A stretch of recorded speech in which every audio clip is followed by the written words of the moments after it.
नमस्कार मित्रांनो, आमच्या चॅनलवर नवीन असाल तर चॅनलला नक्की सबस्क्राईब करा, म्हणजे तुम्हाला मालिकेचे नवनवीन एपिसोड सर्वात अगोदर पाहायला मिळतील.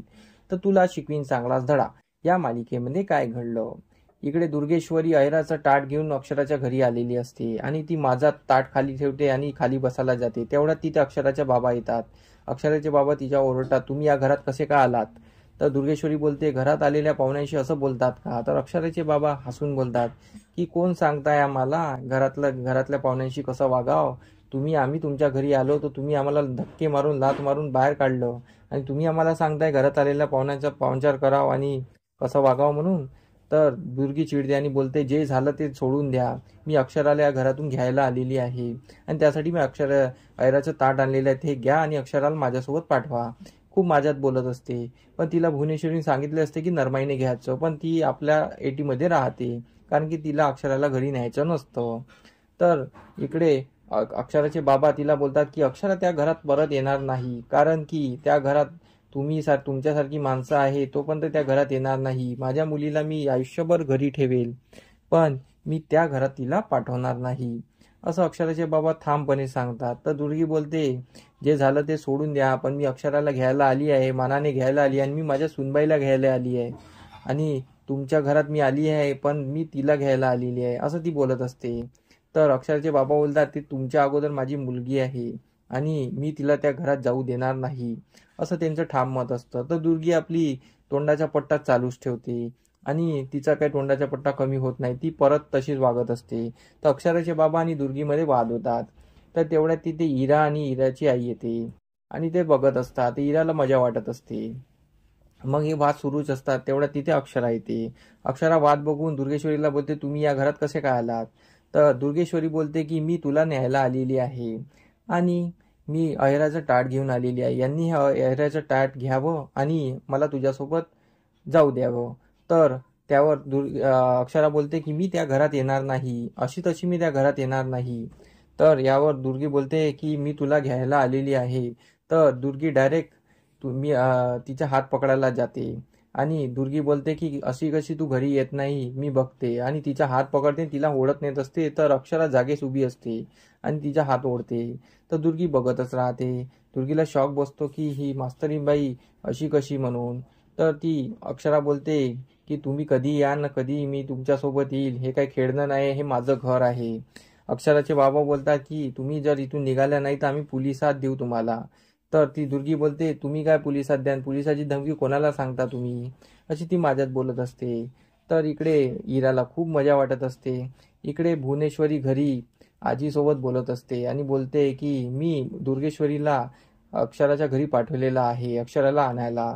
तर आजी डोक्यावर हात ठेवते आणि बोलते, तू कोणाला पाठवलं ग, आणि अशा व्यक्तीला पाठवलं की जिचा तोंडाचा पट्टा एक वेळा सुटला तर सुटतच राहतो.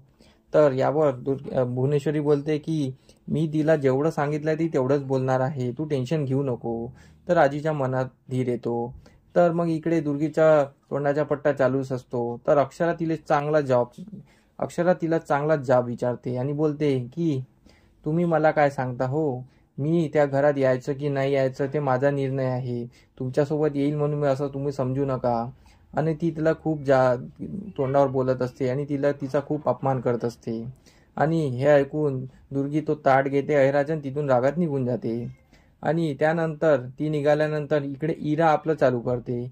इरा अक्षरासमोर येते आणि बोलते की ताई, तू एकदाचे हे संपव, तुझ्यामुळे माझ्या घरच्यांना खूप त्रास होत आहे, आईबाबांना खूप त्रास होत आहे, तू लवकरात लवकर हे संपव तुझं काय जे नाटक आहे. तर अक्षरा बोलते की इरा, पहिले तर नीट बोल, आणि मी तुझी बहीण आहे आणि ते माझ्या सासरचे आहे. तर इरा आपला तोंडाचा पट्टा काही सोडत नाही, ती बोलतच राहते. तर तिचे आईबाबा बोलतात की इरा, तू या मधात पडू नको, आम्ही बघून घेऊ, तुला यात पडायची गरज नाही, तू आपला संसार बघ. पण इरा काही थांबत नाही, इरा बोलतच असते.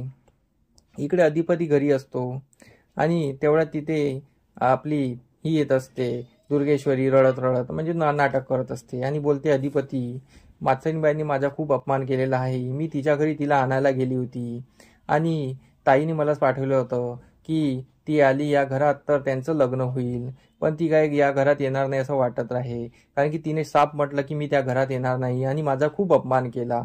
ती खोटं खोटं सांगत असते आणि ताईला काय इतकी गरज आहे, या म्हातार वयात काय लग्न करायची गरज आहे आणि त्या मास्तरींची पाय पडायची काय गरज आहे, ती असं बोलून दाखवत असते. तर तेवढ्यात तिथे भुवनेश्वरी येते. भुवनेश्वरी बोलते की दुर्गी, तू इथे कशी काय, तुला मी बोललो होते ना की डायरेक्ट तिथे गेल्यानंतर माझ्याकडे यायचं आणि तू डायरेक्ट अधिपतीकडे आली, तर तू निघ इथून. तर त्यावर दुर्गी बोलते सॉरी ताई आणि तिथून निघून जाते. आणि इकडे भुवनेश्वरी दुर्गीकडे येते आणि बोलते की तुला सांगितलं होतं ना, तरी तू वाईट केलं. आणि ती दुर्गेश्वरी अजून खोटं बोलत असते. तर भुवनेश्वरी बोलते की ठीक आहे, मी आता येत्या 7 दिवसात मास्तरीबाईला कशी करून घरी घेऊन येईल, यात तुला पडायची गरज नाही आहे, असं ती बोलत असते.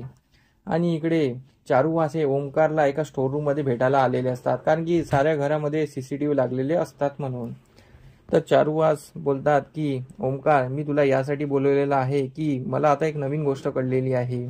संक्रांतीच्या दिवशी अक्षरा आणि तिचे बाबा आपल्या घरी आले होते आणि त्यांना या दुर्गेश्वरी आणि भुवनेश्वरीने मारहाण करून या घरातून लात मारून हाकलून लावले होते.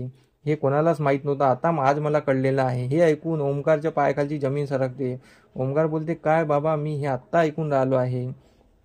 तर यावर चारुवास बोलता मलाही आजच कळलेलं आहे.